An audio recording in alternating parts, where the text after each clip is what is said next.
Dragons are everywhere. You can see them in myths and folklores all around the world.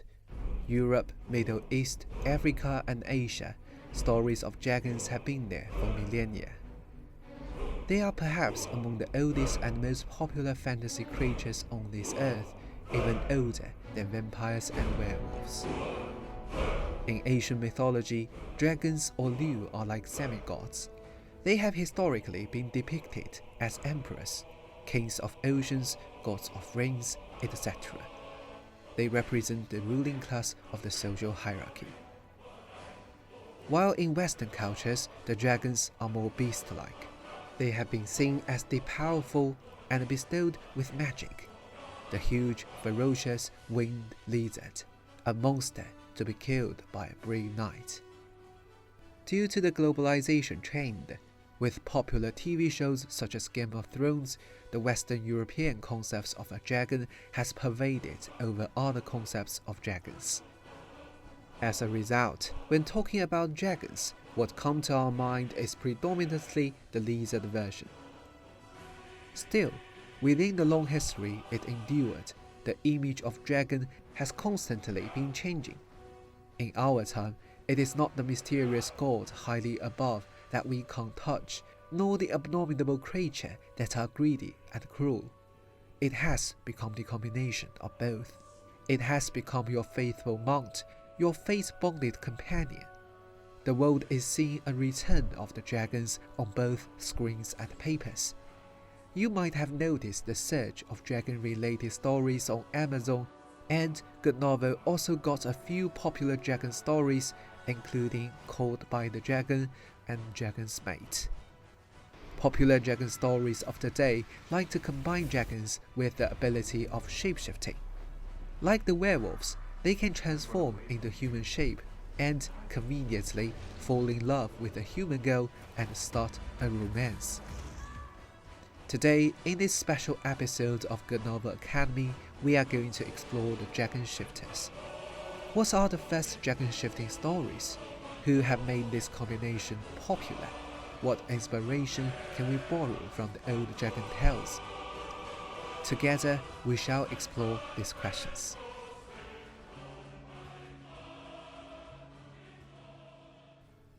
The history of dragonshifters is longer than you think.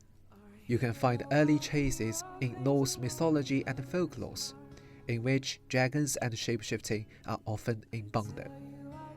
For example, in Volsunga Saga, Fafnir, a giant of Old Norse, would transform whenever he grew angry. Svipdagra, from the poem of Svipdagsmo, is turned into a dragon by Odin. We won't find the dragons in such stories lovable, though. They are both abominable creatures that bring your fear rather than love.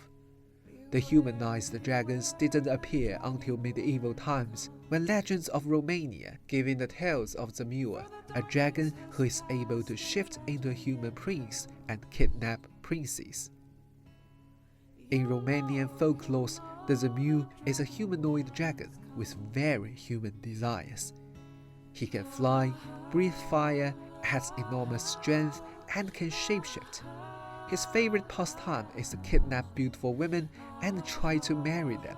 He can spit fire and has a magical stone on his head that shines like the sun. Tales of the Zamur more or less feature a same storyline. The Zamur found a new target, a pretty virgin at most cases, and shapeshift into Prince Charming to seduce her. His purpose is not to have sex with that girl, but much loftier than that. He wants a proper marriage. But his endeavor is always ruined by a hero, a knight for the most of the time, who will defeat him and drives him away. Alas, the chastity of the girl is saved. This storyline is not exclusive to Zamur, but a norm for many other medieval folklores. Medieval France, a land of blood and wine, is famous for its passion in chivalric romance, and is home to countless tales of dragons who can also shapeshift into men and marry princesses. Below is such a tale. During the Middle Ages, at the court of Eleanor of Aquitaine, there was an annual celebration. Troubadours came from far and wide to compete in poetic contests. One year, a mysterious and very handsome young man won the contest. He refused to give his name, but his genteel manners made him a favorite, and he was invited to remain at the court. Griselda, the daughter of the lord, fell head over heels for him and begged him to marry her. The troubadour agreed, but had two conditions. First, she must promise to never try to learn his identity, and second, she must never seek out his company. She could be with him only when he chose to see her. And the morning after their marriage, the girl woke up to find herself in a sumptuous palace. He had everything a girl could want. There were servants, fine clothes, jewels, gardens. All of this is yours, her husband said, but do not forget your promise. At first, it was quite easy for Griselda to keep her promise. Her husband spent almost all the time with her. However, every once in a while, he would disappear into a room she was not allowed to enter. One day, her curiosity got the better of her. She found the door unlocked and she entered. She watched terrified as her handsome husband was transformed before her eyes into a huge golden dragon. He cried out in terror, and her husband saw that she had broken her promise.